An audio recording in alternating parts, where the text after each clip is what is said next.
Hey there, guys. I'm here with Tom Farley, and we are going to talk about addiction, advocacy, and a really interesting topic that we're going to do in this video, which is talking also about incarceration.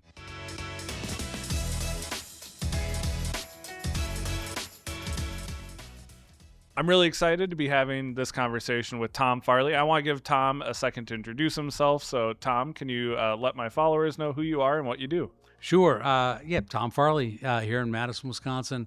Um, I have been an advocate, public speaker, talking about, my brother Chris Farley for many years. But here I found myself, at this amazing place here in Madison, a startup called recovery.com. Is this amazing platform. It's a search engine, a web resources to help people find the right treatment for them, substance use or mental health, and really breaking down the lack of knowledge or the hurdles that people have to find the right treatment. As a lot of you guys know, a big part of my story isn't just my diagnosis, but it was my addiction that led to my incarceration. Me and Tom were talking about ideas for videos, and a topic that came up was when you got into advocacy, you had this idea of people who were incarcerated and people who had been to jail, and then you started doing advocacy and you Yeah. started speaking to people in facilities. And so I wanted Yeah. to really talk to you about that and your Yeah. adventure with that. And that wasn't intentional at all. It started, I guess, in that summer of 2020 when it just all sorts of, the protests and at that point it was more racial stuff, and I saw so much uncomfortableness, and I'm like, I just knew, like, all right, I need to understand this more.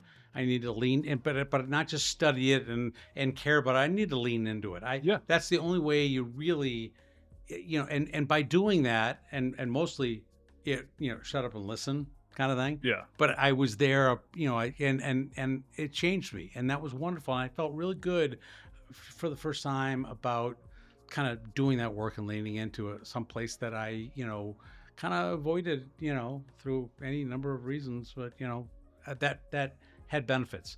And then I got a email from a woman at down in Racine Corrections out of the blue. She's like, like, do you ever come into prisons?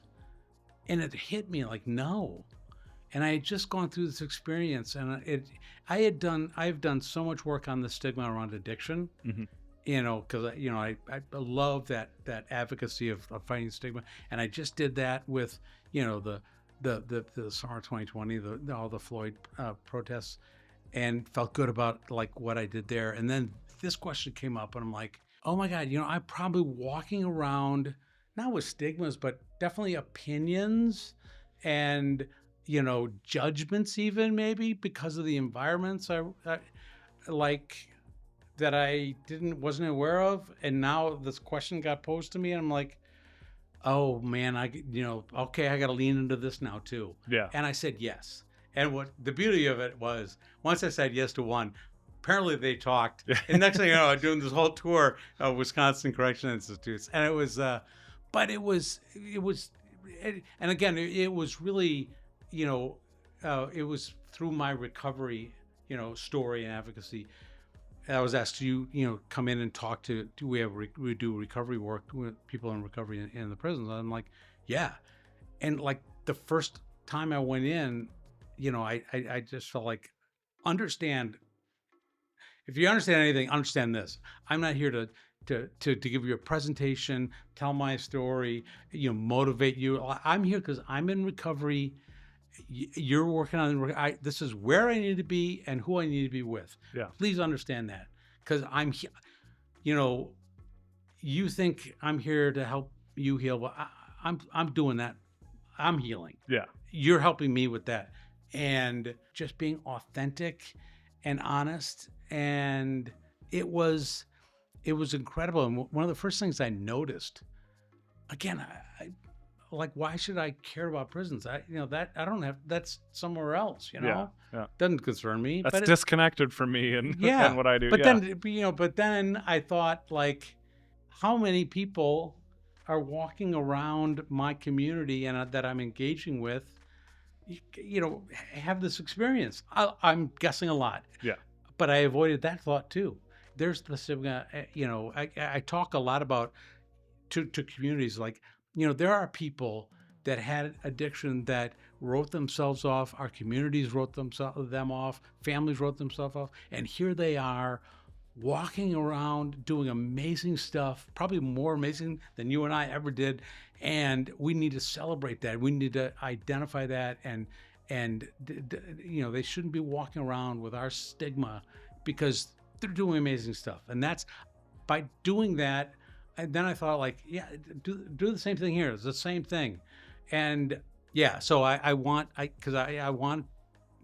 tell people, like, and I haven't stopped talking about it. Like, this, I had this great experience, talking in the prisons, that now I go around to the post, the like sober living, Yeah. places, same reason. Like, I'm still on this journey too with you. So, and it was great. And, the questions I got, real amazing questions. Oh, yeah. I'm like, okay, not only, are we doing this, but like, it gave me like, you guys are doing real work, real recovery work. And I shouted out to the social workers in these, like, thank you. Like, look at what you're doing. Yeah. Yeah. It just, and to that point, maybe 6 months after I kind of did my initial tour, I was up in Appleton doing a gala keynote thing for a recovery sober living house organization. And this kid comes up to me afterwards and said, he was in like khakis and a polo, looked really nice. And he goes, yeah, that was great. But I've heard you talk before, and that was different, but I liked it. It was really good. And I'm thinking, like, where, did I come to your high school, whatever? Yeah, conference Yeah, or something. yeah, exactly. And I go, where did you hear me speak? And he goes, oh, well, I was up at, Red Granite, correctional a couple months, 6 months ago. And, I got out, and he told me the story. I'm like, this is my point. Like, this kid came up to me, and I'm like, oh, that's a nice guy. Like, and he was, he was open, and, he knew, like, that was part of his story. And he knew I was, going to accept. I don't know. I said that exchange is what it's. People are missing if they don't get that. They're absolutely missing that. I love this. So as someone who's been in jail, and like, that's a big part of my story, I always talk about how people who came in to speak to us always inspired me, because you feel really alone at that point. Yeah. And for me specifically, like, when I started speaking, I was so excited to go back and be able to do that for others, because I remember being there and feeling really alone. But what I also didn't realize when I went to jail, you have this idea, especially in the Midwest, because we're all very, like, this is a very friendly place, Yeah. right? And we have this idea of jails and prisons, like, the people who are in there are horrible people, like, they're criminals, like every single person who's in there is a bad person. And I went to jail, and I had this idea in my head of, like, I'm so afraid because I'm about to be locked up with a bunch of horrible criminals. And what I found was most of them were either undiagnosed with mental illness, or they were in addiction recovery. And it was really mind-blowing, because it changes your perspective on jails and prisons. And you talked about that one person being able to talk to you months later. How did that make you feel, like, seeing someone you saw in a correctional institution out and living and helping people? I went into it, with so many, I wanted to, as I said, feel better, like, work on the stigmas I had, though I wasn't aware of them. But, like, be honest about that, work on that. I needed to, understand, like, you've never been to a prison, so, like, how do you even, first of all, have an opinion or judgment? Yeah. So I needed to do that. I got to study it, kind of part of my brain.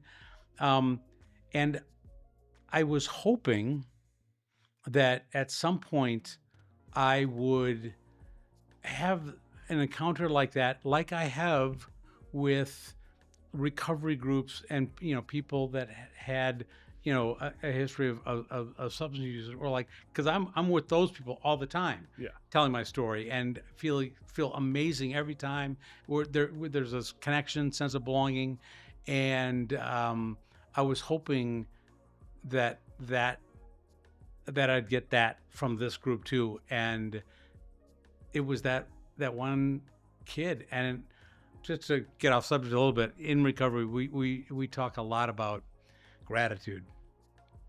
And I tell this to a lot of groups that I talk to. It's like, I did this for years, talking about other people, my brother or this, and I had no idea what gratitude was. And, and some, didn't know. It wasn't part of my radar. And I knew that I was probably helping people, but there wasn't any gratitude around it. Now, every time I talk to a group, I leave in such a state of gratitude that I get to do this, and I connect with somebody I help, and that was just one of the, and that instance with that guy, I was just so filled with gratitude that I put myself in this position to see that, and not only change that person, but like it's like, dude, you're changed, and yeah, I mean, that's huge gratitude.